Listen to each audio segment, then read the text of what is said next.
në shtëpinë disa herë autoritetet amerikane dhe vazhdon në aktivitetin e tij normal. Pra, kjo do të thotë që ajo që ka ndodhur në Shqipëri ka ndodhur për interesa të pushtetit këtu. Këta këtu kanë patur nevojë për ata atje dhe kanë kërkuar ndihmë. Në rastin konkret, takimi nuk është marrëveshje kokaine në Aruba. Marrëveshje investimi. Është si them, një lloj marrëveshje ose një lloj kontakti për projekte investimesh dhe kryesisht për pastrimin e parave. Pra, ne kemi fonde të mëdha. Qeveria s'ka shkuar blej kokainë vetë aty. Patjetër, po jo Po jeni lozën ata.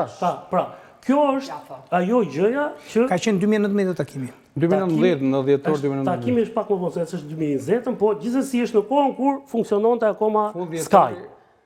Pra Sky ka qenë nga korriku i 2019 dhe në mars 2021. Sepse thash, mars 2016, jo 2016-2021 është Sky. jo, Sky jo është Enkro. Po pra Sky Është Enkro, është tjetër gjë. Janë dy.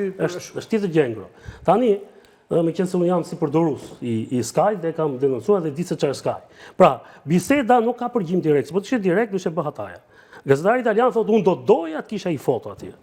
Por në fakt, ato janë interceptime që janë bërë nga bisedimet e personave që janë nën hetim. Dhe kjo i ka bërë më të largët ata dhe ti si fajson do direkt, kur s'ke prova direkt. Pra atyre është thënë. Kush është shqetësimi?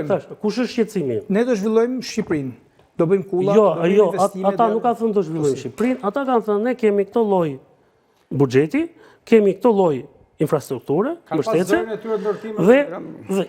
dhe duam garanci që nëse do të investojmë, ose nëse infrastruktura jonë futet në projektet zhvillimore që ka qeveria shqiptare, çfarë fitojmë ne te kjo pjesë, cila është garancia jonë, dhe nëse na ndihmoni për këtë gjë do ndihmojmë te kjo pjesë.